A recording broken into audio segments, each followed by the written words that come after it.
ਲੋਕਾਂ ਨੇ ਕੋਈ ਹੋਰ ਨਸ਼ਾ ਲਾਇਆ, ਮੈਂ ਤੰਦਰੁਸਤੀ ਦਾ ਨਸ਼ਾ ਲਾਇਆ। ਬੋਡੀ ਬਿਲਡਿੰਗ 'ਚ ਸਭ ਤੋਂ ਪਹਿਲੇ ਇਹ ਪਤਾ ਹੋਣਾ चाहिए कि यह कोई आसान काम है ही नहीं। डाइट एक आपने बताया पैसा, तो डाइट कितनी इंपॉर्टेंस रखती है और पैसा कितना इंपॉर्टेंस रखता है? कोई भी गेम है, कोई भी शौक है, बिना पैसे तो पूरा नहीं होता।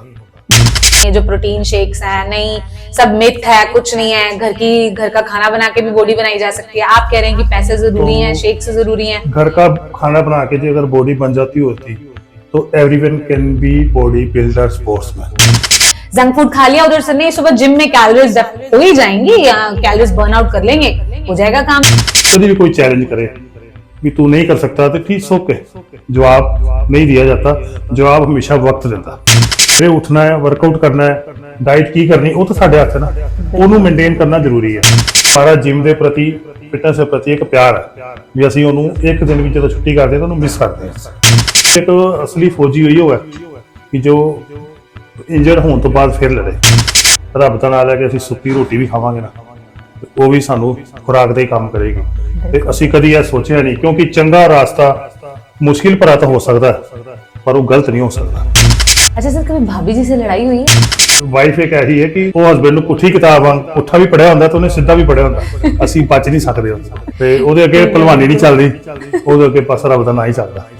तो कभी आपको कहा नहीं आपकी वाइफ ने, आपको क्या लत लगी हुई है, जिम की लत लगी हुई है, बस करो अब। तो जो आप जिम में रील्स बनाते हैं, लोग कहते नहीं आपकी बैटरी नहीं डाउन हुई, मतलब आपकी नहीं देखो, आपके फोन की। ਮੇਰੀ ਸਭ ਤੋਂ ਵੱਡੀ ਦੌਲਤ ਤੁਹਾਡੀ ਤੰਦਰੁਸਤੀ ਹੈ। ਨਾ ਪਿਆਰ ਤੁਸੀਂ ਜਿਮ ਨਾਲ ਕਰਦੇ ਹੋ ਨਾ, ਜਿਮ ਵੀ ਤੁਹਾਡੇ ਨਾਲ ਉਨਾ ਹੀ ਪਿਆਰ ਕਰਦਾ ਹੈ ਕਿ ਜਿਮ ਦੀ ਖਾਸੀਅਤ ਹੈ। Welcome back to another exciting episode of the Priya Vansal show. जैसा कि आप सब जानते हैं, आजकल हर किसी को नशा जिम का, बड़े से लेकर छोटे तक। तो आज है हमारे साथ प्रितपाल सिंह जी, जो है एक बॉडी बिल्डर जी। नमस्कार प्रितपाल सिंह ਸਤਿ जी, ਸ਼੍ਰੀ अकाल जी। Welcome to our show. 50 साल की उम्र होने के बावजूद भी सर मुझे ये बताइए कि जहां पे लोग चाय की चुस्कियां लेते हुए, भरते हुए मुश्किल से अपने शरीर को तैयार करते हैं आज की दुनिया में काम के लिए, आप इस एज में भी कैसे अपने आप को मोटिवेट रखते हैं? ਮੈਂ ਲੋਕਾਂ ਨੇ ਚਾਹ ਦਾ ਨਸ਼ਾ ਲਾਇਆ, ਲੋਕਾਂ ਨੇ ਕੋਈ ਹੋਰ ਨਸ਼ਾ ਲਾਇਆ, ਮੈਂ ਤੰਦਰੁਸਤੀ ਦਾ ਨਸ਼ਾ ਲਾਇਆ ਬਸ। मतलब आपके लिए जो जिमिंग है, जो बॉडी बिल्डिंग है, वो तंदुरुस्ती और आपके लिए वही एक नशा है। वही नशा है। तो आप हमारे व्यूअर्स को, हमारे यंगस्टर्स को कैसे मोटिवेट करेंगे, कैसे मतलब वो कैसे छोड़ें और कैसे एक या 2 दिन लोग जिम जाते हैं आजकल के यंगस्टर्स के बाद बस? देखो, मैं यंगस्टर्स ਨੂੰ ਇਹੀ ਕਹਿਣਾ ਚਾਹੁੰਦਾ ਵੀ जो जिम है, जो फिटनेस है ਜਾਂ ਕੋਈ ਵੀ ਫਿਜ਼ੀਕਲ ਐਕਟੀਵਿਟੀ ਹੈ, ਇਹ ਕੋਈ ਡੈਸਟੀਨੇਸ਼ਨ ਨਹੀਂ ਹੈ, ਇਹ ਹਮੇਸ਼ਾ ਹੀ ਇੱਕ ਜਰਨੀ ਹੈ। ਔਰ ਇਹ ਤੁਸੀਂ ਜਰਨੀ ਨੂੰ ਜਦੋਂ ਸ਼ੁਰੂ ਕਰਦੇ ਹੋ, ਇਹਦਾ ਕੋਈ ਅੰਤ ਨਹੀਂ ਹੈ। ਇਹ ਜ਼ਿੰਦਗੀ ਦੇ ਆਖਰੀ ਸਾਹ ਤੱਕ ਚੱਲਦੀ ਹੀ ਰਹਿੰਦੀ ਹੈ। चलती ਔਰ है। ਡੇ ਬਾਏ ਡੇ ਇਹ ਡੈਸਟੀਨੇਸ਼ਨ ਤੁਸੀਂ ਆਪਣੇ ਆਪ ਨੂੰ ਚੈलेंज ਕਰਨਾ, ਇਹੋ ਹੀ ਡੈਸਟੀਨੇਸ਼ਨ। ठीक है सर, तो आप ये बताइए कि बॉडी बिल्डिंग में ऐसी कौन सी बात है, इंपॉर्टेंट बात, जो लोगों को पता होनी चाहिए? सबसे पहले बॉडी बिल्डिंग च सब तो पहले यह पता होना चाहिए कि यह कोई आसान काम है ही नहीं। सब तो पहले तो माइंड प्रिपेयर्ड होना बहुत जरूरी है। जब तक ਤੁਹਾਡਾ बॉडी बिल्डिंग ਵਿੱਚ माइंड नहीं प्रिपेयर्ड ਹੋਏਗਾ ਵੀ ਮੈਂ ਆਪਣੇ ਸਰੀਰ ਨੂੰ ਅੱਜ ਕਸ਼ਟ ਦੇਣ ਜਾ ਰਿਹਾ, ਉਦੋਂ ਤੱਕ ਤੁਸੀਂ ਬੋਡੀ ਬਿਲਡਿੰਗ ਵਾਸਤੇ ਪ੍ਰਿਪਰੇਸ਼ਨ ਹੈ ਹੀ ਨਹੀਂ। ਤੇ ਇਸ ਕਰਕੇ ਜਦੋਂ ਘਰੋਂ ਚੱਲਣਾ ਹੈ, ਜਦੋਂ ਤੁਸੀਂ ਮਾਈਂਡ 'ਚ ਪਿਕਅਪ ਕਰ ਲਿਆ ਆਪਣਾ ਕਿ ਮੈਂ ਬੋਡੀ ਬਿਲਡਿੰग ਕਰਨੀ ਹੈ, it means you get B strong. You can be strong. Very nice sir, ये तो बात बिल्कुल ठीक है। एक मोटिवेशन और एक अपने आप को कि हाँ आपने अपने आप को मजबूत रखना है, स्ट्रांग रखना है कि हाँ ये पेनफुल जर्नी है जी। ठीक है सर, आपकी फेवरेट एक्सरसाइजेस कौन सी? मेरी favourite exercise bench press, squats, shoulder press और सारी एक्सरसाइज मेरी बहुत फेवरेट है। मैं किसी भी एक्सरसाइज को स्किप नहीं करना चाहता। तो ये जो आजकल चल रहा है बल्किंग वर्सेस कटिंग, इसके बारे में आपका क्या ओपिनियन है? देखो, यह एक गेम है, बल्किंग वर्सेस कटिंग। कई यंगस्टर्स बल्क होना चाहते हैं कि मैं थोड़ा बीस्ट लगूं, बल्क लगूं, तो कई कटिंग जाना चाहते हैं। यह अपनी अपनी एक चॉइस है, तो जिहदी जो चॉइस है उन्होंने उस हिसाब ਨਾਲ डाइट करनी चाहिए, उस हिसाब ਨਾਲ अपनी वर्कआउट करना चाहिए। अपने ट्रेनर ਨੂੰ गाइडेंस च लैके अपना दिमाग ना लाए, यूट्यूबर से चक्कर च ना पाए। यूट्यूबर्स के चक्कर, आपने कहा यूट्यूब के चक्कर में ना पड़े, पर जी। बहुत कंफ्यूजिंग है सर ये यूट्यूब का चक्कर। आप थोड़ा सा इसको और इलैबोरेट करेंगे, इजी हो जाएगा। जी, इसलिए क्योंकि यूट्यूब से अगर मैं आप भी खुद भी कोई टिप्स दे रहा, उस अगर 10 स्टूडेंट है मेरे कोई, तो 10 ਵਿੱਚੋਂ ਕਿਸੇ ਇੱਕ ਤੇ ਅਪਲਾਈ ਹੋਏਗਾ, 9 ਤੇ ਸਭ ਦਾ ਵੱਖਰਾ ਵੱਖਰਾ ਲਾਈਫ ਸਟਾਈਲ ਹੈ, ਸਭ ਦੇ ਵੱਖਰੇ ਵੱਖਰੇ ਜੈਨੇਟਿਕਸ ਹੈ, ਸਭ ਦੀ ਡਿਫਰੈਂਟ ਡਾइट है और डिफरेंट ही पैसे है सबको। ਤੇ ਸਭ ਦਾ ਇੱਕ ਵੱਖਰਾ ਹੈ। ਤੇ ਇਸ ਕਰਕੇ ਜਦੋਂ ਤੁਸੀਂ ਇੱਕ ਫਿਜ਼ੀਕਲੀ ਇੱਕ ਪ੍ਰੋਪਰ ਲਾਈਵ ਕੋਚ ਕੋ ਜਾਂਦੇ ਹੋ, ਉਹ ਤੁਹਾਡੀ ਸਾਰੀ ਪ੍ਰੋਬਲਮਸ ਨੂੰ ਐਨਾਲਾਈਜ਼ ਕਰਕੇ ਤੁਹਾਨੂੰ ਸ਼ੈਡਿਊਲ ਦਿੰਦਾ, ਵਰਕਆਊਟ ਵੀ ਤੇ ਡਾਈਟ ਵੀ, ਤੇ ਤੁਹਾਨੂੰ ਹੋਰ ਵੀ गाइडेंस देता है, तो वो ही प्रॉपर सही होती है, ना कि यूट्यूब से। सर आपने दो चीजें बताई, एक आपने बताई डाइट, एक आपने बताया पैसा। तो डाइट कितनी इंपॉर्टेंस रखती है और पैसा कितना इंपॉर्टेंस रखता है, दोनों के बारे में बताइए। डाइट और देखो, कोई भी गेम है, कोई भी शौक है, बिना पैसे तो पूरा नहीं होता। चाहे वो कोई भी हाँ जर्नी स्टार्ट कर सकते हो बिना पैसे से, वो रब दी अपनी मर्जी है, तुहाडी नीयत चंगी है, सोर्सिस अपने आप बनी जाते हैं। पर तुसी कहो कि मैं कोई भी शौक मैं बिना पैसे तो पूरा कर ला, इम्पॉसिबल। पैसे चाहिए क्योंकि डाइट चाहिए है, ते वो काम तुहानू कोई भी डाइट खरीदने वास्ते पैसे तो चाहिए ना, करने पैने। पर सर अब तो ये कहा जाता कि नहीं, ये जो प्रोटीन शेक्स हैं, नहीं सब मिथ है, कुछ नहीं है, घर का खाना बना के भी बॉडी बनाई जा सकती है। आप कह रहे हैं कि पैसे जरूरी हैं, शेक्स जरूरी हैं। घर का खाना बना के जो अगर बॉडी बन जाती होती तो everyone can be body builder sportsman, ठीक है। घर के खाने, अंबानी का लड़का, उसके पास ना पैसे की कमी है, ना टाइम की कमी है, ना सब कुछ है, लेकिन वो बॉडी बिल्डर नहीं बन सकता। ठीक है जी। तो हर चीज के लिए पैशनेट होना बहुत जरूरी है। हर चीज का अपना अपना एक इंपॉर्टेंस है। घर की डाइट की अपनी इंपॉर्टेंस है, मैं उसको डिनाई नहीं कर रहा। वे प्रोटीन की एक अपनी इंपॉर्टेंस है, ठीक है। उसके लिए एक अलग से पॉडकास्ट चाहे कर लेंगे, लेकिन डाइट और वे प्रोटीन इससे बैलेंस्ड, हम किसी को इग्नोर नहीं कर सकते। घर की डाइट भी जरूरी है और प्रोटीन भी जरूरी है। तो ये जो जंक फूड आजकल, आप इसके बारे में कहते हैं, लोग कहते हैं जंक फूड खा लिया उधर से, नहीं सुबह जिम में कैलोरीज हो ही जाएंगी या कैलोरीज बर्न आउट कर लेंगे, हो जाएगा काम जंक फूड खा के। इसके लिए मैं स्ट्रेंथ ट्रेनिंग पे, इसके लिए मैं बड़ा ही मजाक के तौर पे एक बात कहूंगा कि मैं किसी से चोरी कर लेता हूँ, ठगी कर लेता हूँ, जाके मैं मंदिर में माफी मांग लेता हूँ, क्या भगवान माफ कर देगा? नहीं जी, उसकी सजा मेरे को मिलेगी ही मिलेगी। बहुत अच्छा एग्जांपल दिया। ठीक है। आजकल के बच्चे यही कहते हैं। जब भी आप अपनी फिटनेस से कोई भी मजाक करते हो, चाहे मैं जंक फूड खाऊं, चाहे फास्ट फूड खाऊं, चाहे मैं कोई अल्कोहल लूं, कुछ भी करूं, उसके रिजल्ट मेरे को 101% मिलने ही मिलने हैं। तो इसलिए मैं जितने भी यंगस्टर्स हैं सबको कहता हूं कि junk food, fast food, cold drink से, कोई भी नशे से बचो, क्योंकि जब भी आपके शरीर में कुछ भी जाएगा नुकसान करके ही जाएगा। ऐसे नहीं मतलब आपको वीक हो जाओगे कुछ आप भी करेगा, इंटरनली। ये कुछ भी कर सकता है, बिल्कुल ठीक, बॉडी टू बॉडी रिएक्ट करेगा ही करेगा। इंटेंस वर्कआउट से रिकवरी कैसे?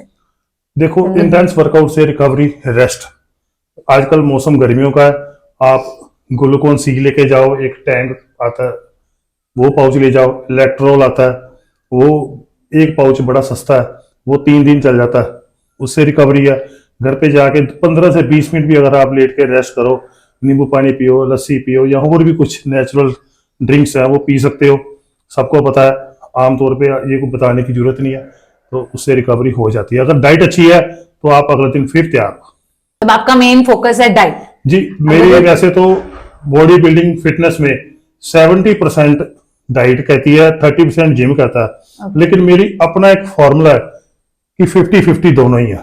50-50 क्योंकि अगर आप जिम नहीं जा रहे तो आप डाइट नहीं फॉलो करेंगे, आप चीटिंग पे आ जाएंगे। लेकिन अगर आप जिम जा रहे हैं तो आपको डाइट भी अच्छी लगेगी, क्योंकि आपको मेंटली ये लगेगा कि मैं सवेरे जिम गया हूँ, 2 घंटे वर्कआउट लगाया, अब मैंने वो मेहनत खराब नहीं करनी, फिर आप डाइट फॉलो तभी कर पाओगे। ये बिल्कुल बात आपने, ये तो इसलिए मैं दोनों को 50-50 कहता हूँ।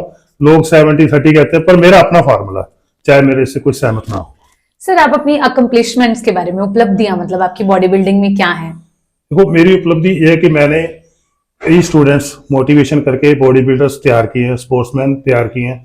वो आज रब दी कृपा नाल पंजाब पुलिस है, कोई अच्छी लाइन में है। वाओ, ग्रेट जी। तो यही मैंने तैयार किया। कोशिश मैं करता हूँ कि मैं तो अपनी ही लाइफ में बहुत स्ट्रगल किया मैंने, लेकिन मैं फिटनेस से मैं फोकस रखा, फिटनेस को कभी मैं छड्या नहीं। ਤੇ ਉਸੇ ਹੀ ਮੈਂ ਆਪਣੇ ਯੰਗਸਟਰ ਸਟੂਡੈਂਟਸ ਨੂੰ ਕਹਿੰਦਾ ਕਿ ਫਿਟਨੈਸ ਨੂੰ ਨਹੀਂ ਛੱਡਣਾ, ਇਹਨੇ ਹੀ ਤੁਹਾਨੂੰ ਗਾਂ ਅੱਗੇ ਤੱਕ ਕਈ ਲੈਵਲ ਤੱਕ ਲੈ ਕੇ ਜਾਣਾ। ਇਹ ਮੇਰੀ ਉਪਲਬਧੀ ਹੈ ਕਿ ਮੇਰੇ ਸਟੂਡੈਂਟ ਅੱਜ ਕਿਤੇ ਦੇ ਕਿਤੇ ਪਹੁੰਚ ਗਏ, ਕੈਨੇਡਾ, ਅमेरिका वर्कआउट करते हैं और आज भी मेरे कांटेक्ट में आपको याद करते हैं जी। एक गुरु को तो हमेशा, जो भी कोई एक अच्छा गुरु होगा उसको तो गाइडेंस लेते हैं। हाँ, अच्छा सर, बॉडी बिल्डिंग के अलावा आपको क्या पसंद है? बॉडी बिल्डिंग के अलावा मेरे को कुकिंग पसंद है। कुकिंग पसंद है जी। जैसे खाना बनाया आपने? हाँ, बना लेते हैं। अच्छा, मतलब आपको जिमिंग के अलावा खाना बनाने का भी शौक? जी, मेरी नजर में जो अगर आपने अच्छा स्पोर्ट्समैन, अच्छा फिटनेस फ्रीक बनना है और अच्छा बॉडी बिल्डर बनना है, आपको कुकिंग से भी प्यार होना उतना ही जरूरी है। क्योंकि जिम में तो आप 1.5 घंटा 2 घंटे मेहनत कर सकते हैं, पर अपनी डाइट के लिए अपने घर वालों को हर वक्त तंग नहीं कर सकते कि मेरे को ये बना दो, ये दिला दो, ये खिला दो। आप खुद अपनी किचन में जाइए, अपने लिए प्रिपरेशन तैयार कीजिए और खाइए। बार बार आपके घर वाले आपके साथ नहीं दे सकते। बिल्कुल सही है, आपने बिल्कुल सही कहा सर। बच्चे यही कहते हैं हमारी डाइट प्रिपेयर करो, मम्मा को कहते हैं। सुन लो, जो यंगस्टर्स बच्चे हैं उनके लिए एक मैसेज है। मैं एक और मैसेज देना चाहता हूँ यंगस्टर को कि ਜਦੋਂ ਤੁਸੀਂ ਜਿਮ ਸ਼ੁਰੂ ਕਰਦੇ ਹੋ ਤੇ ਹਮੇਸ਼ਾ ਤੁਸੀਂ ਕਰਦੇ ਹੋ कि फिर घर जाके मैं थक गया, ਤੁਹਾਡੀ मदर ने फादर ने कह दिया काम, जाओ ऊपर से कपड़े ले आओ, जाओ आज लेग डे लगाया है आज। तो ये एक्सक्यूज नहीं चलने। फिटनेस का मतलब ये होता है कि अब आप हर किसी काम के लिए तैयार रहे। एक फौजी का ये मतलब नहीं है कि उसने सवेरे ट्रेनिंग ले ली और लड़ाई नहीं लड़ने जाएगा क्योंकि मैं थक गया हूँ, मैंने ट्रेनिंग ले ली। फिटनेस का मतलब ये होता है कि मैं अब घर के सारे काम वो भी करूंगा, मम्मी के साथ भी हाथ बटाऊंगा, पापा के साथ भी हाथ बटाऊंगा, ताकि उनको लगे कि मेरा बच्चा जिम जा रहा है तो ये सही जा रहा है। सही जा रहा है, बिल्कुल सर, आपने यही कहा। बच्चों ने सिर्फ एक शौक बना लिया है, जाते हैं, पेरेंट्स को भी परेशान करते हैं, हम जिम कर रहे हैं। और ये यही वजह बहुत है इंपॉर्टेंट कि बात है। माँ बाप अपने बच्चों को जिम 2 महीने बाद छुड़वा देते हैं, क्योंकि वो घर पे फिर कहना नहीं मानते, कोई काम नहीं करते। सर, जब आपको कोई ये कहता है कि नहीं आप ये नहीं कर सकते, आपसे नहीं होगा, तो कैसे प्रूव करते हैं आप अपने आप को? उस कभी भी जवाब नहीं दिया जाता। Always be performer. Be performer, your work should speak. Yes, ਜਦੋਂ ਤੁਸੀਂ ਕੋਈ ਵੀ ਫਿਟਨੈਸ ਪੁਆਇੰਟ ਆਫ View ਚ ਕਦੀ ਵੀ ਕੋਈ ਤੁਹਾਨੂੰ ਚੈਲੰਜ ਕਰੇ, ਹਮੇਸ਼ਾ ਸਮਾਈਲ ਕਰਕੇ ਚਲੇ ਜਾਣਾ। ਵੈਸੇ ਤਾਂ ਮੈਂ ਹਰ ਗੱਲ ਚ ਕਹਿੰਦਾ ਵੀ ਕਦੀ ਵੀ ਕੋਈ ਚੈਲੰਜ करे ਵੀ ਤੂੰ ਨਹੀਂ ਕਰ ਸਕता तो ठीक ओके, जवाब नहीं दिया जाता, जवाब हमेशा वक्त देता है। ठीक है, बस ਮੈਨੂੰ ਵੀ ਜਦੋਂ ਦੁਨੀਆ ਕਹਿੰਦੀ ਸੀ, ਜਦੋਂ मैं वर्कआउट करता रहा, ਜਦੋਂ मैं 25 का सी, तेरे से 5 साल और होगी, इसके बाद नहीं होगी। फिर जब 40 का हो गया, फिर लोगों ने कहा कि 45 तक होगी, फिर नहीं होगी। और आज 50 का हो गया हूँ, तो आज वो दवाइयों पे लगे हैं, मैं जिम में लगाऊं। तो बिल्कुल सर, मैं आपने सर देखी नहीं सन्नी देओल की जाट मूवी? आप उनको देखे, क्या मैं कहती हूँ उन्होंने तो अगर वो कि उम्र तो साथ और वाहिगुरु ने लिखे जिन्हें लिखे है, वो तो ਤੁਹਾਡੀ ਆਪਣੀ ਮਰਜ਼ੀ है। पर जी क्वालिटी ऑफ लाइफ जो है वो तो ਸਾਡੇ ਹੱਥ ਵਾਸਤੇ ਨਾ। ਸਵੇਰੇ ਉੱਠਣਾ ਹੈ, वर्कआउट करना है, डाइट की करनी, वो तो ਸਾਡੇ ਹੱਥ है ना, ਉਹਨੂੰ मेंटेन करना जरूरी है। ठीक है, तो आप ये बताइए लाइफ में मतलब आप कितनी बार फेल हुए? आप बता रहे हैं कि आपने कब से ये स्टार्ट किया, कब आपको मोटिवेशन मिली, और आप कितनी बार फेल हुए? देखो, मोटिवेशन तो सानू भी अपने तो senior player, world superstar player वेख के, ਜਦੋਂ ਅਸੀਂ ਛੋਟੇ ਸੀ ਅਸੀਂ ਤਾਂ ਆਰਨੋਲਡ ਨੂੰ ਵੇਖਦੇ ਸੀ, ਤੇ ਫਿਰ ਅਸੀਂ ਸਿਲਵੈਸਟਰ ਸਟੈਲੋਨ ਨੂੰ ਵੇਖਦੇ ਸੀ, ਹੋਰ ਵੀ ਕਈ ਪਲੇਅਰ ਸੀ, ਜਾਂ ਆਪਣੇ ਪ੍ਰੇਮਚੰਦ ਡੋਗਰਾ ਜੀ ਬੋਡੀ ਬਿਲਡਿੰਗ 'ਚ ਸਾਡੇ ਇੰਡੀਆ ਦੇ ਚੈਂਪੀਅਨ ਰਹੇ ਨੇ ਵਰਲਡ ਕਲਾਸ, ਤੇ ਅਸੀਂ ਉਹਨਾਂ ਨੂੰ ਵੇਖਦੇ ਰਹੇ, ਤੇ ਉਦੋਂ ਸਾਨੂੰ ਲੱਗਿਆ ਵੀ ਅਸੀਂ ਵੀ ਕਰ ਸਕਦੇ ਹਾਂ, ਬੋਡੀ ਬਿਲਡਿੰਗ ਕਰੀਏ। ਲੇਕਿਨ ਚਲੋ ਸਾਡੇ ਕੋਲ ਸੋਰਸ ਨਹੀਂ ਸੀ, ਜਾਂ ਉਹਨੇ ਅਸੀਂ ਲਾਇਕ ਨਹੀਂ ਨਿਕਲੇ, ਜਾਂ ਕੁਝ ਵੀ ਕਹਿ ਸਕਦੇ ਹਾਂ, ਪਰ ਅਸੀਂ ਇੱਕ ਚੀਜ਼ ਦੀ ਹਾਰ ਨਹੀਂ ਮੰਨੀ ਕਿ ਅਸੀਂ ਛੱਡਣਾ ਨਹੀਂ ਹੈ। ਕਿਉਂਕਿ ਰਾਸਤਾ ਚਾਹੇ ਅੱਛਾ ਹੋਵੇ, ਮੰਜ਼ਿਲ ਚਾਹੇ ਦੂਰ ਹੋਵੇ ਚਾਹੇ ਨੇੜੇ, ਉਹ मैंने नहीं रखता, लेकिन जो रास्ता अच्छा होवे ਤੁਹਾਨੂੰ ਕਿਤੇ ਚੰਗੀ ਜਗ੍ਹਾ ਜ਼ਰੂਰ ਲੈ ਕੇ ਜਾਂਦਾ। तो आपको कब लगा कि हाँ अब आप ट्रैक पर आ गए? देखो, ਮੈਨੂੰ ਜਦੋਂ ਮੈਂ ਫਿਟਨੈਸ ਲਾਈਨ ਦੇ ਵਿੱਚ ਚਲਾ ਗਿਆ, ਜਦੋਂ ਮੈਨੂੰ ਅੱਛੇ ਲੋਕ ਮਿਲੇ, ਮੈਨੂੰ ਕੁਆਲਿਟੀ ਆਫ ਲਾਈਫ ਅੱਛੀ ਮਿਲ ਗਈ, ਤੇ ਮੈਨੂੰ ਮਹਿਸੂਸ ਹੋਇਆ ਕਿ ਮੈਂ ਇੱਕ ਅੱਛੇ ਟਰੈਕ ਤੇ ਹਾਂ। ਕਿਉਂਕਿ ਜਦੋਂ ਕੋਈ ਗਲਤ ਟਰੈਕ ਤੇ ਜਾਂਦਾ, ਗਲਤ ਡਾਈਟ ਤੇ ਜਾਂਦਾ, ਫਿਰ ਉਹ ਡਾਕਟਰਸ ਕੋਈ ਜ਼ਿਆਦਾ ਜਾਂਦਾ, ਫਿਰ ਉਹ ਪੜ੍ਹਾਈ ਵੀ ਸਹੀ ਨਹੀਂ ਕਰਦਾ, ਆਪਣੀ ਡੇਲੀ ਰੂਟੀਨ ਵੀ ਸਹੀ ਨਹੀਂ ਕਰਦਾ, ਮੈਂਟਲੀ ਫਿਟ ਨਹੀਂ ਰਹਿੰਦਾ। ਲੇਕਿਨ ਜਦੋਂ ਅਸੀਂ ਸਵੇਰੇ ਉੱਠ ਕੇ ਵਰਕਆਊਟ ਕਰਾਉਂਦੇ ਆ, ਰੱਬ ਦਾ ਨਾਮ ਲੈਂਦੇ ਆ, ਤੇ ਅਸੀਂ ਦੇਖਦੇ ਹਾਂ ਕਿ ਅਸੀਂ we are on right track. नहीं, जैसे आपने कहा कि हम सुबह उठ के वर्कआउट करते हैं, ठीक है, ये एक मतलब एक कैसा एक नशे की तरह, जैसे हम जिस दिन नहीं गए तो ये हमें कहीं ऐसा तो नहीं मेंटली रूप से हमें वीक बनाता है कि नहीं मेंटली तौर पर आज मैं जिम नहीं गया, नहीं यार आज कुछ नहीं, आज मैंने जिम नहीं किया, आज मैंने वर्कआउट नहीं किया, ऐसा भी है कि हम छोड़ते हैं, कुछ हो जाता है? ऐसा कुछ नहीं है कि जे मैं आज जिम नहीं गया तो बिल्कुल ही मैं डाउन हो जाऊं। ये एक मेंटली, एक जिम के प्रति हमारा प्यार है, बॉडी बिल्डिंग या वर्कआउट के प्रति हमारा प्यार है, भी मैं नहीं गया तो मेरा दिल नहीं लग रहा। बाकी अगर आप महीने में 1 दिन या 15 दिन या 10 दिन कोई एक छुट्टी हो जाती है तो ਤੁਹਾਡੇ शरीर में कोई फर्क नहीं पैंदा। ठीक, बस ये हमारा जिम के प्रति, फिटनेस के प्रति एक प्यार है भी ਅਸੀਂ ਉਹਨੂੰ ਇੱਕ ਦਿਨ ਵੀ ਜਦੋਂ ਛੁੱਟੀ ਕਰਦੇ ਤਾਂ ਉਹਨੂੰ ਮਿਸ ਕਰਦੇ ਹਾਂ। मतलब आप ये कहना चाहते हैं कि फूड ऑफ लाइफ हो जाता है ये, Yes. फूड फॉर लाइफ, जैसे एक खाना है ये भी एक तरह से जब लोग ਉਹ ਇੱਕ रोज necessity करते ਹੈ। हैं ਸਾਡਾ कंसिस्टेंटली ਮਾਈਂਡ करते हैं। ਸਾਡੀ ਮਾਈंड ਸਾਡਾ ਬੋਡੀ ਮੰਗਦਾ ਹੈ ਜਿਮ। तो आपको 24-25 इयर्स हो गए मैंने सुना Yes, आपको ज्यादा करते ही हुए, ठीक है, ज्यादा ही हो गए। तो आपको कभी लगा नहीं कि बस कर दिया जाए? ਨਹੀਂ, ਜਦੋਂ ਇੰਜਰਡ ਹੁੰਦੇ ਆ ਤੇ ਉਦੋਂ ਲੱਗਦਾ ਹੈ ਕਿ ਯਾਰ ਕੀ ਪੰਗਾ ਲੈ ਲਿਆ, ਛੱਡ ਹੀ ਦਈਏ। ਲੇਕਿਨ ਕਹਿੰਦੇ ਆ ਕਿ ਇੱਕ ਅਸਲੀ ਫੌਜੀ ਹੋਈ ਹੋਵੇ ਕਿ ਜੋ ਇੰਜਰਡ ਹੋਣ ਤੋਂ ਬਾਅਦ ਫਿਰ ਲੜੇ, ਠੀਕ ਹੈ। ਤੇ ਜੇ ਅਗਰ ਸਾਨੂੰ ਵਰਕਆਊਟ ਸਾਨੂੰ ਬੋਡੀ ਸਟਰੋਂਗ ਕਰਦਾ, ਮੈਂਟਲੀ ਵੀ ਸਟਰੋਂਗ ਕਰਦਾ, ਤੇ ਇੰਜਰਡ ਤੋਂ ਇੰਜਰੀ ਤੋਂ ਬਾਹਰ ਨਿਕਲ ਕੇ ਕਈ ਵਾਰ ਜੇਬ 'ਚ ਪੈਸੇ ਵੀ ਨਹੀਂ ਹੁੰਦੇ ਡਾਈਟ ਵਾਸਤੇ, ਲੇਕਿਨ ਅਸੀਂ ਹਾਰ ਨਹੀਂ ਮੰਨੀ ਦੀ। ਅਸੀਂ ਕਹਿੰਦੇ ਆ ਉਸ ਪਰਮਾਤਮਾ ਨੇ ਜੇ ਰੱਬ ਦਾ ਨਾਮ ਲੈ ਕੇ ਅਸੀਂ ਸੁੱਕੀ ਰੋਟੀ ਵੀ ਖਾਵਾਂਗੇ ਨਾ, ਤੇ ਉਹ ਵੀ ਸਾਨੂੰ ਖੁਰਾਕ ਦਾ ਹੀ ਕੰਮ ਕਰੇਗੀ। ਤੇ ਅਸੀਂ ਕਦੀ ਇਹ ਸੋਚਿਆ ਨਹੀਂ, ਕਿਉਂਕਿ ਚੰਗਾ ਰਾਸਤਾ ਮੁਸ਼ਕਿਲ ਭਰਾ ਤਾਂ ਹੋ ਸਕਦਾ ਪਰ ਉਹ ਗਲਤ ਨਹੀਂ ਹੋ ਸਕਦਾ। बिल्कुल ठीक sir, I totally agree. Yes. ऐसा ये मुझे ये बताइए कि जब बचपन में मम्मी कहती थी कि दूध पी ले, तो आपको क्या लगता था कि मैं हल्क बन जाऊंगा? नहीं, उस टाइम तो ये तो नहीं लगता हल्क बन जाऊं, पर हर बच्चे ਨੂੰ ਇਹ ਲੱਗਦਾ ਕਿ ਮੈਂ ਸਟਰੋਂਗ ਤਾਂ ਰਹੂੰਗਾ ਹੀ ਬਾਕੀਆਂ ਨਾਲੋਂ। ਤੇ ਦੁੱਧ ਬੱਚੇ ਪੀਣਾ ਚਾਹੀਦਾ, ਬੱਚਿਆਂ ਨੂੰ ਪੀਣਾ ਚਾਹੀਦਾ, ਹੁਣ ਵੀ ਪੀਣਾ ਚਾਹੀਦਾ। ਅੱਜ ਕੱਲ ਬੱਚੇ ਨਹੀਂ ਪੀਂਦੇ, ਮੈਂ ਸਭ नहीं ਨੂੰ पीते ਕਹਿਣਾ हैं ਚਾਹੁੰਦਾ आजकल ਕਿ बच्चे। ਮਿਲਕ ਲਾਈਫਸਟਾਈਲ ਬਣਾਓ, ਮਿਲਕ ਨੂੰ ਪੀਣਾ ਹੀ ਚਾਹੀਦਾ, ਨਹੀਂ ਛੱਡਣਾ ਚਾਹੀਦਾ। ਮਿਲਕ, ਬਟਰ, ਦੇਸੀ ਘਿਓ ਇਹ ਸਾਡੀ ਡਾਈਟ ਦਾ ਇੱਕ ਇੰਪੋਰਟੈਂਟ ਹਿੱਸਾ ਹੋਣੇ ਚਾਹੀਦੇ।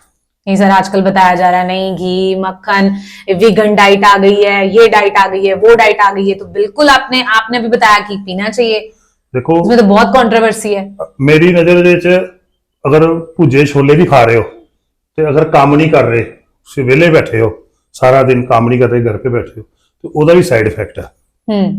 ਲੇਕਿਨ ਅਗਰ ਤੁਸੀਂ ਕੰਮ ਕਰ ਰਹੇ ਹੋ, ਦਿਨ ਜਿਮ 'ਚ 1-1.5 ਘੰਟਾ ਵਰਕਆਊਟ ਵੀ ਕਰ ਰਹੇ ਹੋ, ਸਾਰਾ ਦਿਨ ਫਿਜ਼ੀਕਲ ਐਕਟੀਵਿਟੀ ਹੈ, ਤੁਹਾਡੀ ਡਾਈਟ ਅੱਛੀ ਹੈ, ਤੇ ਤੁਹਾਨੂੰ ਹਰ ਚੀਜ਼ ਜੋ ਕਿ ਨੈਚੁਰਲ ਹੈ ਤੁਹਾਨੂੰ ਸੂਟ ਕਰੇਗੀ। ये देखिए एक बहुत बड़ी बात है आजकल, इस पे इतनी कंट्रोवर्सी है कि दूध नहीं पीना, मक्खन नहीं, पनीर नहीं खाना सर। क्यों नहीं? सब वेजिटेरियन डाइट में पनीर के अलावा क्या? ये सब आजकल दी लाइफस्टाइल है, आजकल दी जरूरत है, या कोई डाइटिशियन ऐसे ने कि जो कहते कि मैं जो कह रहा हूँ ये ठीक है। मेरी नजर विच हर नेचुरल चीज बच्चे ਨੂੰ ਖਾਣੀ ਚਾਹੀਦੀ ਹੈ, ਵਰਕਆਊਟ ਕਰਨਾ ਚਾਹੀਦਾ, ਉਹ ਤਾਂ ਹੀ ਮੈਂਟਲੀ ਸਟਰੋਂਗ ਹੋਣਗੇ, ਤਾਂ ਹੀ ਕਿਤੇ ਦੇਸ਼ ਵਿਦੇਸ਼ ਸ਼ਹਿਰ 'ਚ ਜਾ ਕੇ ਆਪਣੇ ਆਪ ਨੂੰ ਐਡਜਸਟ ਰੱਖਣਗੇ। ਨਹੀਂ ਤਾਂ ਤੁਸੀਂ ਜਿੱਥੇ ਜਾਓਗੇ ਕਹੋਗੇ ਮੰਮੀ ਮੇਰਾ ਪੇਟ ਖਰਾਬ ਹੈ, ਮੇਰਾ ਫਲਾਣਾ ਖਰਾਬ ਹੈ, ਮੈਂ ਐਡਜਸਟ ਨਹੀਂ ਕਰ ਪਾ ਰਿਹਾ। ਹਰ ਬੱਚੇ ਨੂੰ ਖਾਣ ਪੀਣ ਦੇ ਵਿੱਚ ਪਿਓਰਿਟੀ ਰੱਖਣੀ ਚਾਹੀਦੀ ਹੈ, ਚੁਆਇਸ ਨਹੀਂ ਰੱਖਣੀ ਚਾਹੀਦੀ। कभी अपने डंबल उठाने से पहले रील बनाई इंस्टा पे? हाँ, बड़ी खुशी की गल है, बनानी चाहिए है। क्योंकि देखो मोटिवेशन मिलता है अपनी रील आप देख के भी, दूजिया ਨੂੰ ਵੀ मोटिवेशन दे के। ਤੇ ਜੇ ਅਗਰ ਕੋਈ ਅੱਜ ਕੱਲ ਮੈਂ ਵੇਖਿਆ ਇੰਸਟਾ ਤੇ ਕਿ ਤੁਸੀਂ ਸ਼ਰਾਬ ਪੀਂਦੇ ਹੋ ਤਾਂ ਰੀਲ ਪਾ ਦਿੰਦੇ ਹੋ, ਕੋਈ ਗਲਤ ਕੰਮ ਕਰਦਾ ਤਾਂ ਰੀਲ ਪਾਉਂਦਾ। ਅਸੀਂ ਤਾਂ ਚੰਗਾ ਕੰਮ ਕਰਕੇ ਰੀਲ ਬਣਾ ਰਹੇ ਹਾਂ। ਤੇ ਜੇ ਕੋਈ ਵੇਖੇਗਾ ਤੇ ਔਰ ਮੇਰੇ ਕਰਕੇ ਵੇਖ ਕੇ ਕੋਈ ਜਿਮ ਜਾਏਗਾ ਜਾਂ ਫਿਟਨੈਸ ਹੋਣ ਦੀ ਤਿਆਰੀ 'ਚ ਹੈ, ਤੇ ਇਹਦਾ ਮਤਲਬ ਕਿ ਮੈਂ ਕੋਈ ਪੁੰਨ ਦਾ ਕੰਮ ਕਰ ਰਿਹਾ। ਤੇ ਔਰ ਸੋਸ਼ਲ ਨੈਟਵਰਕਿੰਗ ਸਾਈਟ ਦਾ ਜ਼ਮਾਨਾ ਹੈ, ਆਪਣੇ ਆਪ ਨੂੰ ਡਿਸਪਲੇ ਕਰਨ 'ਚ ਕੋਈ ਬੁਰਾਈ ਨਹੀਂ। वाह, अच्छी बात है। ये तो कई लोग अपोज करते हैं कि नहीं नहीं हम नहीं करेंगे, ये दिखावा नहीं है, ये शो ऑफ नहीं है। ਦਿਖਾਵਾ ਇੱਕ ਜ਼ਮਾਨਾ ਸੀ ਜਦੋਂ ਅੱਜ ਤੋਂ 20-25 ਸਾਲ ਪਹਿਲੇ ਸੋਸ਼ਲ ਨੈਟਵਰਕਿੰਗ ਸਾਈਟ ਨਹੀਂ ਸੀ, ਉਦੋਂ ਲੁਕਾ ਕੇ ਹੀ ਛੁਪਾ ਕੇ ਰੱਖਣਾ ਚਾਹੀਦਾ ਸੀ ਸਰੀਰ। ਪਰ ਅੱਜ ਕੱਲ ਜ਼ਮਾਨਾ ਆ ਗਿਆ ਵੀ ਅਸੀਂ ਘਰ ਬੈ ਕੇ ਦੁਨੀਆ ਨਾਲ ਜੁੜਨਾ ਚਾਹੁੰਦੇ ਹਾਂ। ਸੋਸ਼ਲ ਨੈਟਵਰਕਿੰਗ ਸਾਈਟ ਦਾ ਜ਼ਮਾਨਾ ਹੈ। ਇਹ ਚੰਗੀ ਚੀਜ਼ ਵੀ ਆ, ਮਾੜੀ ਚੀਜ਼ ਵੀ ਆ, ਪਰ ਤੁਸੀਂ ਇਹਨੂੰ ਕਿਸ ਤਰ੍ਹਾਂ ਯੂਜ਼ ਕਰਦੇ ਹੋ ਤੁਹਾਡੇ ਉੱਤੇ ਆ। ਤੇ ਮੇਰੀ ਇੱਕ ਆਪਣੀ ਸੋਚ ਹੈ ਕਿ ਦੁਨੀਆ ਜੋ ਮਰਜ਼ੀ ਕਰਦੀ ਰਹੇ, ਅਸੀਂ ਫਿਟਨੈਸ ਦੀ ਰੀਲ ਪਾਉਂਦੇ ਰਵਾਂਗੇ और आप भी मोटिवेशन रहेंगे तो दूसरों भी करते रहेंगे। बिल्कुल ठीक। अच्छा सर, कभी भाभी जी से लड़ाई हुई है? मतलब हाँ, अक्सर हो जाती है हस्बैंड वाइफ में, तो कभी हुई है आपकी भी लड़ाई? देखो जी, ਜਦੋਂ ਹਸਬੈਂਡ ਵਾਈਫ ਹੁੰਦੇ ਨਾ ਤੇ ਲੜਾਈ ਹੋਣ ਦਾ ਬਹਾਨਾ ਨਹੀਂ ਲੱਭੀਦਾ ਹੁੰਦਾ, ਉਹ ਜਦੋਂ ਮਰਜ਼ੀ ਹੋ ਸਕਦੀ ਹੈ। नहीं तो फिर आप क्या कहते हैं कि मेरे जिम का टाइम हो गया, अब चलो ਫਿਰ ਉਹ ਮੇਰਾ ਇਹੋ डिले कर देते हैं आप? ਦੇਖੋ ਫਿਰ ਉਹ ਪਹਿਲੇ ਪੁੱਛ ਲੈਂਦੀ ਆ ਵੀ ਜਿਮ ਤੋਂ ਨਹੀਂ ਜਾਣਾ, ਤੇ ਫਿਰ ਲੜਾਈ ਹੁੰਦੀ ਆ। ਠੀਕ ਹੈ, ਕਿਉਂਕਿ ਵਾਈਫ ਇੱਕ ਐਸੀ ਹੈ ਕਿ ਉਹ ਹਸਬੈਂਡ ਨੂੰ ਪੁੱਠੀ ਕਿਤਾਬ ਵਾਂਗ ਪੁੱਠਾ ਵੀ ਪੜਿਆ ਹੁੰਦਾ ਤੇ ਉਹਨੇ ਸਿੱਧਾ ਵੀ ਪੜਿਆ ਹੁੰਦਾ, ਅਸੀਂ ਬਚ ਨਹੀਂ ਸਕਦੇ ਉਹਦੇ ਕੋਲ। ਤੇ ਉਹਦੇ ਅੱਗੇ ਭਲਵਾਨੀ नहीं ਚੱਲਦੀ, ਉਹਦੇ ਅੱਗੇ ਪਾਸ ਰੱਬ ਦਾ ਨਾਂ ਹੀ ਚੱਲਦਾ। अच्छा सर, आप ये बताइए कि मतलब ऐसी कोई चीज कि आपको जिम जाने से भी भारी लगती है कि नहीं यार, तो मतलब बिल्कुल उसमें आपको इंटरेस्ट ही नहीं है? मैं एक मिडिल क्लास बंदा, दुनिया की सब तो भारी चीज कर्जा। बस एक मिडिल क्लास बंदे ते कर्जा ना चढ़े, ते इहो एक सब तो भारी चीज है। बाकी ਉਹਨੂੰ ਕੋਈ ਚੀਜ਼ ਭਾਰੀ ਨਹੀਂ ਲੱਗਦੀ।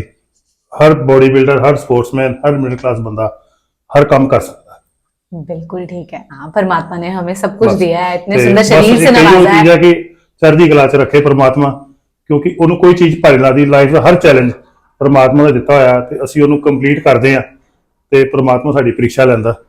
ਲੇਕਿਨ ਬਸ ਇਹੋ ਇੱਕ ਆਸ ਅਰਦਾਸ ਕਰਦਾ ਕਿ ਕਦੀ ਕੋਈ ਇਹਨਾਂ ਨਾਲ ਲਾਈਫ ਦੇ ਵਿੱਚ ਟੁੱਟ ਜੇ ਕਿ ਉਹਨੂੰ ਆਪਣਾ ਵਰਕਆਊਟ, ਆਪਣਾ ਪਰਿਵਾਰ ਭਾਰੀ ਲੱਗਣਾ ਸ਼ੁਰੂ ਹੋ ਜਾਏ। अच्छा, आप ये बताइए, घर चलाना मुश्किल है कि जिम चलाना? ਦੇਖੋ ਮੈਂ ਤੁਹਾਨੂੰ ਦੱਸਾਂ, ਘਰ ਤਾਂ ਜਨਾਨੀਆਂ ਚਲਾ ਲੈਂਦੀਆਂ, ਬੰਦਾ ਨਾ ਵੀ ਹੋਵੇ ਤਾਂ ਵੀ ਜਨਾਨੀ ਘਰ ਚਲਾ ਲੈਂਦੀ ਆ। ਹਾਂਜੀ। ਮੰਨਦੇ ਹੋ ਨਾ ਇਸ ਗੱਲ ਨੂੰ? बिल्कुल बिल्कुल। ਤੇ ਫਿਰ ਘਰ ਤਾਂ ਇਹ ਕਹਿ ਨਹੀਂ ਸਕਦੇ ਕਿ ਬੰਦਾ ਚਲਾਉਂਦਾ, ਘਰ ਤਾਂ ਉਸ ਸਾਡੀ ਵਾਈਫ ਹੀ ਚਲਾਉਂਦੀ ਆ, ਬੱਚਿਆਂ ਦੀ ਮਾਂ ਹੀ ਚਲਾਉਂਦੀ ਆ, ਸਾਡੀ ਵੀ ਮਾਂ ਚਲਾ ਰਹੀ ਹੈ। ਤੇ ਜਿਮ ਤਾਂ ਅਸੀਂ ਸਵੇਰੇ 2 ਘੰਟੇ ਹੀ ਚਲਾਉਣਾ, ਲੇਕਿन ਘਰ ਤਾਂ ਅਸੀਂ 24 ਘੰਟੇ ਚਲਾਉਣਾ ਤੇ ਘਰ चलाना औखा। तो कभी आपको कहा नहीं आपकी वाइफ ने कि मतलब आप जैसे कह रहे हैं कि हाँ घर चलाते हैं वो, उनका ज्यादा रिस्पॉन्सिबिलिटी, तो उन्होंने कहा नहीं आपको क्या लत लगी हुई है, जिम की लत लगी हुई है, बस करो अब? ਨਹੀਂ, ਉਹ ਇਸ ਗੱਲ ਨੂੰ ਸਗੋਂ ਐਪਰੀਸ਼ੀਏਟ ਕਰਦੀ ਹੈ ਕਿ ਮੇਰਾ ਹਸਬੈਂਡ ਫਿਟਨੈਸ ਵੱਲ ਧਿਆਨ ਦਿੰਦਾ, ਫੈਮਿਲੀ ਦੀ ਫਿਟਨੈਸ ਵੱਲ ਵੀ ਧਿਆਨ ਦਿੰਦਾ ਤੇ ਕੋਈ ਨਸ਼ੇ ਵੱਲ ਧਿਆਨ ਨਹੀਂ ਹੈ ਉਹਦਾ। ਤੇ ਔਰ ਉਹਨੂੰ ਇਸ ਗੱਲ ਦੀ ਖੁਸ਼ੀ ਹੈ। ਔਰ ਬਲਕਿ ਮੈਂ ਜਦੋਂ ਕਦੀ ਇੱਕ ਦਿਨ ਜਿਮ ਦੀ ਛੁੱਟੀ ਹੋ ਵੀ ਜਾਏ ਤੇ ਅਗਲੇ ਦਿਨ ਪੁੱਛਦੀ ਵੀ ਅੱਜ ਜਿਮ ਕਿਉਂ ਨਹੀਂ ਗਏ ਸੀ, ਜਾਂ ਜਿਮ ਜਾਓ। ਤੇ ਇਸ ਗੱਲ ਨੂੰ कोऑपरेटिव है वो। ਕੋਆਪਰੇਟਿਵ ਵੀ ਹੈ ਤੇ ਮੈਂ ਇਹਦਾ ਆਪਣਾ ਮੰਨਣਾ ਹੈ ਕਿ ਮੇਰਾ ਲਾਈਫ ਪਾਰਟਨਰ ਮੇਰਾ ਸਾਥ ਦੇ ਰਿਹਾ ਹੈ वर्कआउट वास्ते, तो शायद भी एक रीजन है कि मैं लॉन्ग टाइम वर्कआउट करी जा रहा तो जो आप जिम में रील्स बनाते हैं, लोग कहते नहीं आपकी बैटरी नहीं डाउन हुई, मतलब आपकी नहीं देखो, आपके फोन की। ਜਦੋਂ ਆਦਮੀ ਆਪਣੇ ਸਭ ਤੋਂ ਕੰਫਰਟ ਜ਼ੋਨ 'ਚ ਬੈਠਾ ਹੁੰਦਾ ਹੈ ਨਾ, ਉਦੋਂ ਕਦੀ ਉਹਦੀ ਬੈਟਰੀ ਡਾਊਨ ਨਹੀਂ ਹੁੰਦੀ। ਜਿਮ ਇੱਕ ਸਾਦਾ ਬੋਡੀ ਬਿਲਡਰ ਦਾ, ਇੱਕ ਸਪੋਰਟਸਮੈਨ ਦਾ ਜਾਂ ਇੱਕ ਫਿਟਨੈਸ ਫਰੀਕ ਪਰਸਨ ਦਾ ਕੰਫਰਟ ਜ਼ੋਨ ਹੈ, ਤੇ ਉਸ ਕੰਫਰਟ ਜ਼ੋਨ 'ਚ ਉਹ 1-1.5 ਘੰਟਾ ਪੂਰੇ ਨਸ਼ੇ 'ਚ ਹੁੰਦਾ। ਉਹਦਾ ਪਸੀਨਾ ਨਿਕਲਣਾ, ਉਹ ਆਪਣੇ ਮਨਪਸੰਦ ਦਾ 뮤직 ਸੁਣਨਾ, ਤੇ ਉਹੀ ਸਭ ਤੋਂ ਵੱਡਾ ਨਸ਼ਾ ਹੈ। ਤੇ ਉਹਦੇ ਵਿੱਚ ਉਹਦੀ ਬੈਟਰੀ ਡਾਊਨ ਨਹੀਂ ਹੁੰਦੀ, ਉਹ ਇੰਜੋਏ ਕਰਦਾ ਉਸ टाइम ਨੂੰ। बहुत बढ़िया सर। अच्छा, मुझे ये बताइए कि आप 50s की एज मतलब है आपकी, तो इस उम्र में तो लोग जोड़ों के दर्दों की भाई मतलब 50 का हो गया बस, सब दवाइयां ये, और आप अपने 6 पैक दिखा रहे हैं जी। ਇਹਦਾ ਸਭ ਤੋਂ ਵੱਡਾ ਕਾਰਨ ਤਾਂ ਇਹ ਹੈ ਕਿ ਉਸ ਪਰਮਾਤਮਾ ਦਾ ਸ਼ੁਕਰਗੁਜ਼ਾਰ ਸਭ ਤੋਂ ਪਹਿਲੇ। ਦੂਸਰਾ, ਅੱਛੀ ਡਾਈਟ ਰੱਖੀ, ਵਰਕਆਊਟ ਵੱਲ ਧਿਆਨ ਦਿੱਤਾ। ਦੇਖੋ ਏਜ ਇਜ਼ ਜਸਟ ਏਜ, ਤਾਂ ਦੇਖੋ ਵਧਣੀ ਹੀ ਵਧਣੀ ਹੈ, ਉਹ ਤਾਂ ਡੇ ਬਾਏ ਡੇ ਵਧੀ ਜਾ ਰਹੀ ਹੈ। ਫਿਟਨੈਸ ਤੁਹਾਡੇ ਹੱਥ ਹੈ ਕਿ ਤੁਸੀਂ ਫਿਟ ਕਿੱਦਾਂ ਰਹਿਣਾ। ਦੇਖੋ ਮੇਰੀ ਇੱਕ ਆਪਣਾ ਮੰਨਣਾ ਹੈ ਕਿ ਤੁਸੀਂ ਆਉਣ ਵਾਲੇ ਟਾਈਮ 'ਚ ਜੋ ਵੀ ਕਿਸ ਤਰ੍ਹਾਂ ਮਤਲਬ ਜੀਣਾ ਹੈ, ਉਹ ਤੁਹਾਡੇ ਹੱਥ ਵੱਸ ਹੈ, ਪਰ ਉਮਰ ਕਿੰਨੀ ਹੈ ਉਹ ਤੁਹਾਡੇ ਹੱਥ ਵੱਸ ਨਹੀਂ ਹੈ। ਹੁਣ ਤੁਸੀਂ ਪਰਮਾਤਮਾ ਦਾ ਨਾਮ ਲਓ ਤੇ ਆਪਣੀ ਤੰਦਰੁਸਤੀ ਨੂੰ ਕਾਇਮ ਰੱਖੋ। ਤੁਸੀਂ ਬੁਢਾਪੇ ਦੇ ਵਿੱਚ ਪੈਸੇ ਤੋਂ ਬਗੈਰ ਵੀ ਜੀ ਸਕਦੇ ਹੋ, ਲੇਕਿਨ ਤੁਹਾਡੇ ਕੋਲ ਪੈਸਾ ਹੈਗਾ ਤੇ ਫਿਟਨੈਸ ਨਹੀਂ ਹੈਗੀ, ਤੇ ਤੁਹਾਡਾ ਪੈਸਾ ਖਰਾਬ ਹੋ ਜਾਏਗਾ। ਠੀਕ ਹੈ, ਤੇ ਇਸ ਕਰਕੇ ਮੈਂ ਸਾਰੇ ਆਪਣੇ ਸਾਥੀਆਂ ਨੂੰ, ਯੰਗਸਟਰਸ ਨੂੰ, ਔਰ ਜਿਹੜੇ ਮੇਰੇ 40+ ਪਰਸਨ ਹੈ ਜਾਂ ਅੱਗੇ ਵੀ ਆ, ਮੈਂ ਸਭ ਨੂੰ ਕਹਿਣਾ ਚਾਹੁੰਦਾ ਕਿ ਇੱਕ ਰੱਬ ਦਾ ਨਾਮ ਤੇ ਇੱਕ ਤੰਦਰੁਸਤੀ, ਇਹਨਾਂ ਦੋਨੋਂ ਘੋੜਿਆਂ ਤੇ ਪੂਰੀ ਤਰ੍ਹਾਂ ਸਵਾਰ ਰਹੋ, ਇਹਨਾਂ ਨੂੰ ਨਾ ਛੱਡੋ। ਤੇ ਇਹਦੇ ਨਾਲ ਤੁਸੀਂ ਜਦੋਂ ਪੈਸਾ ਕਮਾਓਗੇ ਨਾ, ਫਿਰ ਉਹ ਇੰਜੋਏ ਕਰ ਪਾਓਗੇ। ਨਹੀਂ ਤੇ ਤੁਸੀਂ ਬੁਢਾਪੇ ਦੇ ਵਿੱਚ ਪੈਸਾ ਤਾਂ ਜ਼ਰੂਰ ਤੁਹਾਡੇ ਕੋਲ ਆ ਜਾਏਗਾ, ਤੇ ਲੇਕਿਨ ਜਦੋਂ ਰੱਬ ਦਾ ਨਾਮ ਵੀ ਤੁਹਾਡੇ ਕੋਲ ਨਾ ਹੋਇਆ ਜਾਂ ਤੰਦਰੁਸਤੀ ਵੀ ਨਹੀਂ ਹੋਈ, ਤੇ ਤੁਹਾਡਾ ਪੈਸਾ ਖਰਾਬ ਹੋ ਜਾਏਗਾ, ਤੁਹਾਡਾ ਸਾਥ ਵੀ ਨਹੀਂ ਦੇਣਾ ਕਿਸੇ ने। बिल्कुल सही। तो आपको कभी किसी लड़की ने आके आप वर्कआउट कर अंकल कहा हो? देखो मैं अपना करैक्टर पग बन के रखदा ਜਾਂ ਸਰਦਾਰ ਸਿੱਖ ਫੈਮਿਲੀ ਤੋਂ ਬਿਲੋਂਗ ਕਰਦਾ, ਗੁਰੂ ਘਰ ਤੋਂ। ਮੈਨੂੰ ਕੋਈ ਕੁੜੀ ਆ ਕੇ ਕੀ ਕਰ ਰਹੀ ਹੈ, ਮੈਂ ਕਦੀ ਧਿਆਨ ਨਹੀਂ ਦਿੱਤਾ।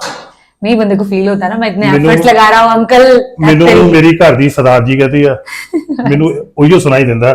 ਬਾਕੀ ਕੋਈ ਕੁੜੀਆਂ ਜਾਂ ਕੋਈ ਲੇਡੀਜ਼ ਜਾਂ नहीं, पर बाद में वो फिर कॉम्प्लीमेंट भी देते होंगे, ये तो हमसे भी फिट है। ਵੈਸੇ ਮੈਨੂੰ ਜ਼ਿਆਦਾਤਰ ਸਰ ਜੀ ਕਹਿੰਦੇ ਨੇ, ਕੋਚ ਸਾਹਿਬ ਕਹਿੰਦੇ ਨੇ, ਪਰ ਮੈਨੂੰ ਜੇ ਅਗਰ ਕਿਸੇ ਨੇ ਕਦੀ ਕੁਝ ਕਿਹਾ, ਕੋਈ ਕੰਪਲੀਮੈਂਟ ਜਾਂ ਕੋਈ ਟੋਂਟ ਮਾਰਿਆ, ਮੈਂ ਕਦੀ ਧਿਆਨ ਨਹੀਂ ਦਿੱਤਾ। ਮੈਨੂੰ ਤਾਂ ਬਸ ਇਹੋ ਪਤਾ ਵਾ ਕਿ ਮੈਨੂੰ ਮੇਰੀ ਘਰ ਦੀ ਕੀ ਕਹਿੰਦੀ। जब आप ट्रेडमिल पे चढ़ते हो तो ये ट्रेडमिल कहते नहीं बस बस अब ये रिटायर्ड कर दे मुझे बस। देखो ट्रेडमिल ਜਦੋਂ ਮੈਂ ਹੁਣੇ ਵੀ ਕਿਹਾ ਸੀ ਕਿ ਜਿੰਨਾ ਪਿਆਰ ਤੁਸੀਂ ਜਿਮ ਨਾਲ ਕਰਦੇ ਹੋ ਨਾ, ਜਿਮ ਵੀ ਤੁਹਾਡੇ ਨਾਲ ਉਨਾ ਹੀ ਪਿਆਰ ਕਰਦਾ ਹੈ, ਕਿ ਜਿਮ ਦੀ ਖਾਸੀਅਤ ਹੈ।